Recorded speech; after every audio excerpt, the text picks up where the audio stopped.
E agora que tudo isso foi exposto, todos os políticos da oposição devem encaminhar isso ao Ministério Público. Porque nós estamos falando de apuração de crime. Ah, mas não vai acontecer, não, mas precisa ser enviado para que os que arquivem também sejam cúmplices. E há um dever moral de exigir a anulação do processo do golpe da Disney. Ah, vai acontecer? Não, mas tem que pedir, como bem fez a senadora Damares Alves. Porque é absolutamente inaceitável que o promotor do caso e o juiz que vai julgar se encontrem nos bastidores para combinar a estratégia de perseguir pessoas específicas. Ou então isso só era errado na Lava Jato? Ora, a condenação do Lula não teve exatamente isso como uma das bases para sua anulação? Por que então o processo contra Bolsonaro e os demais réus deve continuar? Ora, a oposição, e eu volto a dizer, é uma pena que isso tenha acontecido no meio do julgamento. Eu espero que o julgamento interrompe hoje, só retoma na semana que vem. Eu espero que a oposição levante um pouco mais essa pauta para dar visibilidade a esse assunto, da mesma forma que o PT e a esquerda fizeram quando isso aconteceu com Lula. Porque agora é. Enquanto isso, eu digo a vocês, a pressão política, quando acompanhada de uma boa estratégia de execução de um bom plano, surte efeitos. Eu já falei aqui que uma das piores características da direita brasileira é, sem dúvida, a falta de estratégia, mas também o derrotismo. E o derrotismo leva a uma má estratégia. Tem muita gente que prefere não fazer nada e pagar de cético, dizendo, não, não vai dar certo, agora acabou, não tem mais o que fazer, não tem mais solução. Eu sempre digo, gente assim nunca conquista absolutamente nada na vida. Vive de comemorar as conquistas das pessoas que tiveram coragem de acreditar nas coisas que pareciam improváveis.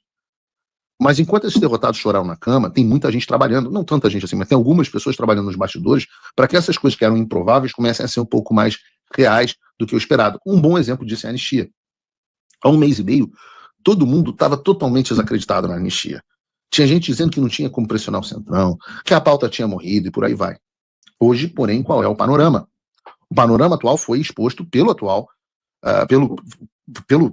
deputado Sóstenes Cavalcante, o líder do PL na Câmara. Ele disse no X. Hoje, no dia 3 de setembro, a anistia conta com apoio de 45 deputados do PSD, 50 do PP, 59 do União do Brasil, 45 do Republicanos, 5 do Novo e 88 do PL. Um total de 292 votos. Uma maioria esmagadora na Câmara dos Deputados. Precisa de 257 para passar, né? E aí eu pergunto a vocês, como que isso foi construído? Quem construiu? O desacreditado, que disse que não ia dar certo, ou os corajosos que foram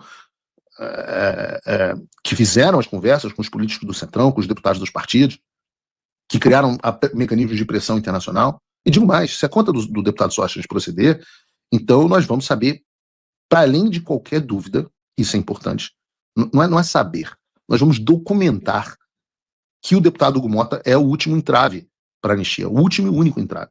E se ele insistir nisso, passa a ser formalmente cúmplice com apoio material da conduta de um sancionado pela Lei Magnitsky.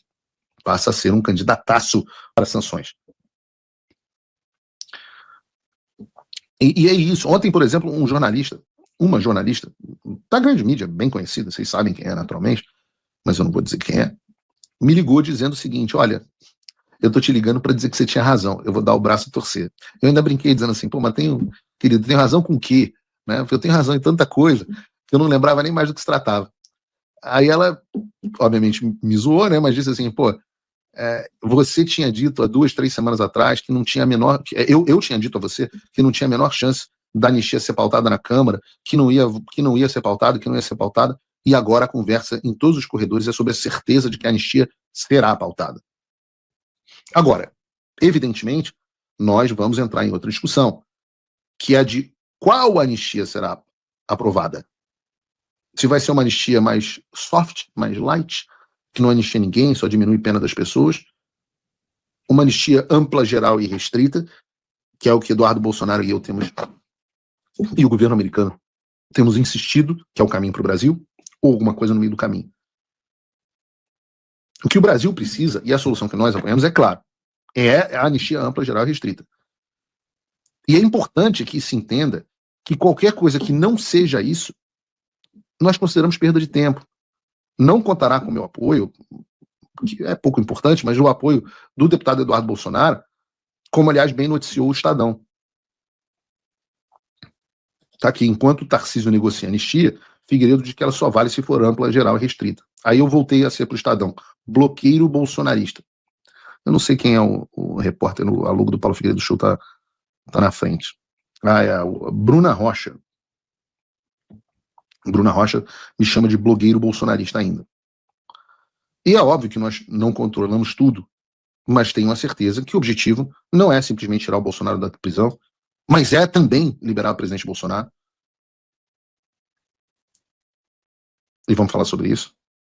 Agora, se aprovar uma anistia para inglês ver, uma anistia que não é a anistia para o americano ver, eu digo para vocês, as pedradas dos Estados Unidos continuarão vindo. E essa é uma mensagem, inclusive, ao senador Davi Alcolumbre, porque, segundo reportou a Folha de São Paulo, e eu não acredito, ele estaria rejeitando uma anistia ampla, geral e restrita, dizendo que vai colocar para votar no Senado um texto alternativo de autoria dele.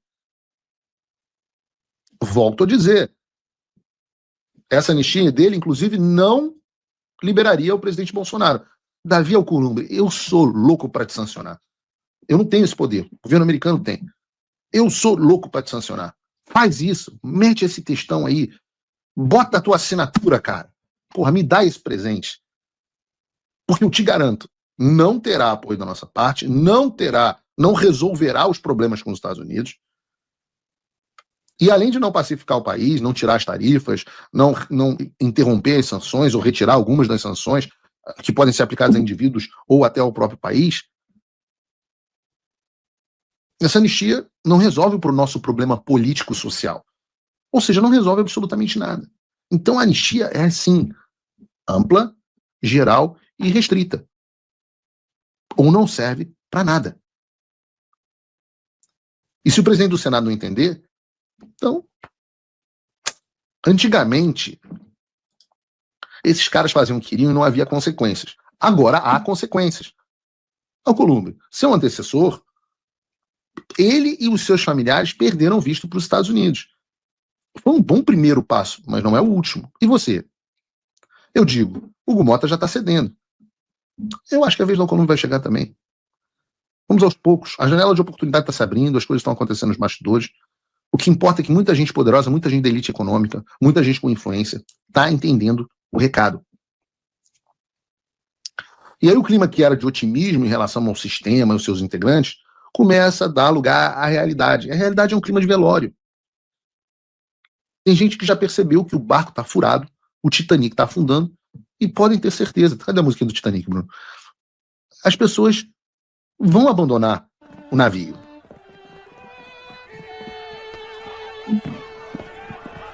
Nesse sentido, a forma que as coisas estão mudando é que ontem a Federação União Progressistas, que é a composição do União Brasil com o PP, anunciou que está rompendo com o governo Lula. Bota o vídeo aí da União Progressista, Bruno. Não tem vídeo? Luizinho, Pedro Lucas, a nossa amiga Tereza Cristina. Comunicado de Federação União Progressista. Informamos a todos os detentores de mandato que devem renunciar a qualquer função que ocupem no governo federal. Em caso de descumprimento, se a permanência persistir, serão adotadas punições disciplinares previstas no Estatuto.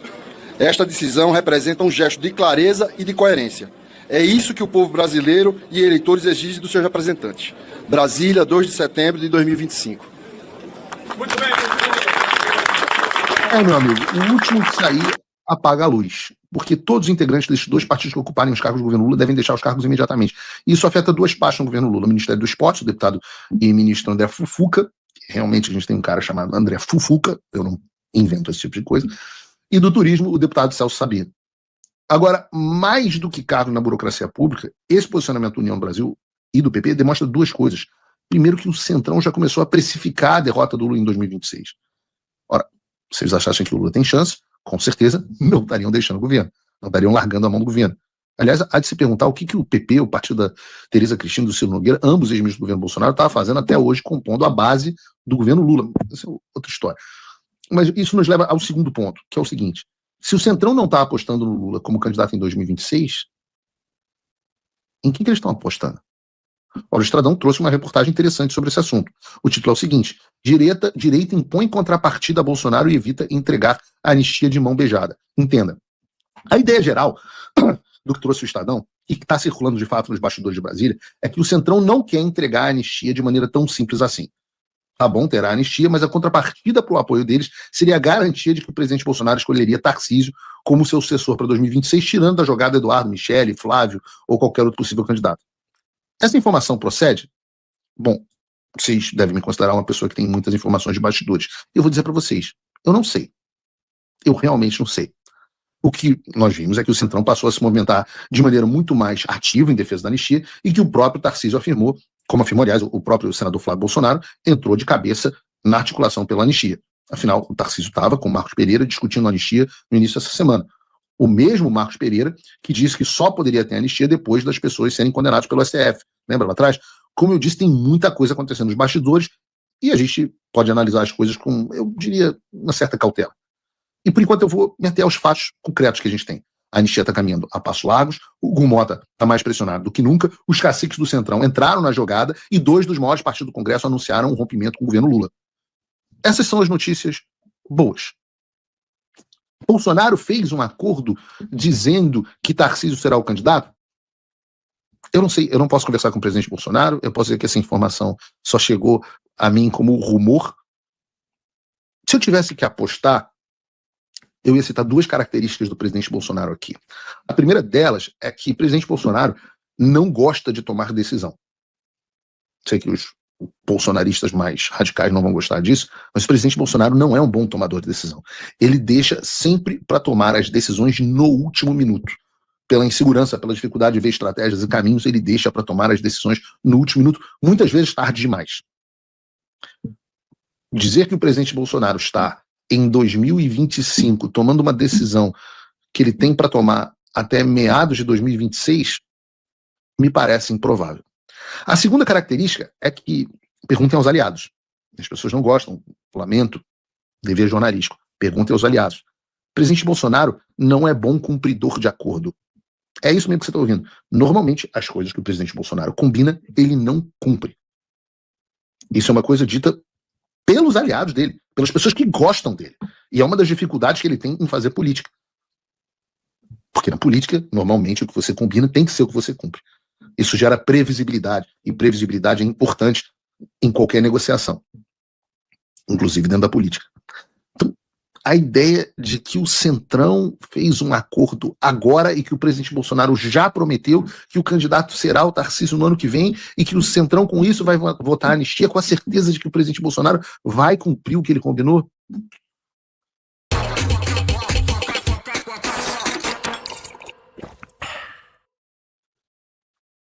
Soa inverossímil.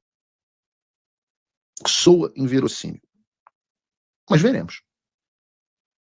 Eu quero falar com vocês sobre